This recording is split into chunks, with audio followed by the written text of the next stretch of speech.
The man scooped up a huge handful of cash from the floor and flung it out the window. For an instant, money rained from above, but in the next second, it vanished into thin air. He paused, thinking. Then, grabbing a Van Gogh painting, he headed downstairs and opened the front door. Though it pained him to do it, he needed to test his theory. He extended the painting outside. Within moments, the colors began to fade. The man watched grimly as the portion exposed to the outside air began rotting at an alarming rate, finally crumbling into ash. It was clear now, anything wished into existence by this magical house would rapidly decay to nothing once it left the premises. He stared at the remaining half of the painting, lost in thought. Just then, his wife emerged, carrying the baby she'd just wished for. Despite the man's desperate attempts to stop her, she walked straight toward the door. He rushed after them to see what would happen. The moment they stepped outside, the infant began wailing uncontrollably. Its skin started turning yellow. The new mother stood frozen, completely at a loss.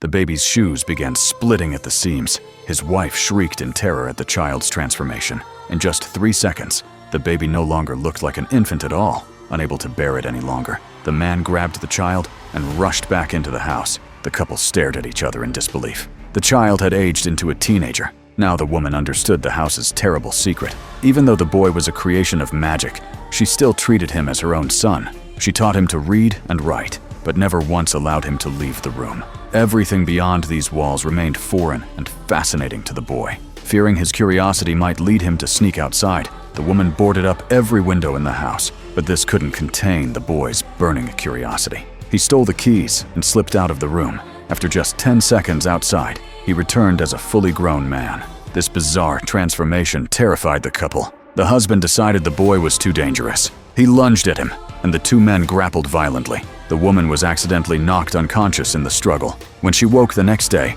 her husband told her the boy had been locked outside and was dead. Though grief-stricken, something felt off. She suddenly noticed her husband's table manners were completely different from before. The woman grew wary. Then his behavior became even stranger. He started playing with children's toys. She finally realized this wasn't her husband at all. Exposed, the boy dropped his disguise. He begged the woman to marry him, to grow old together in this house, alone forever.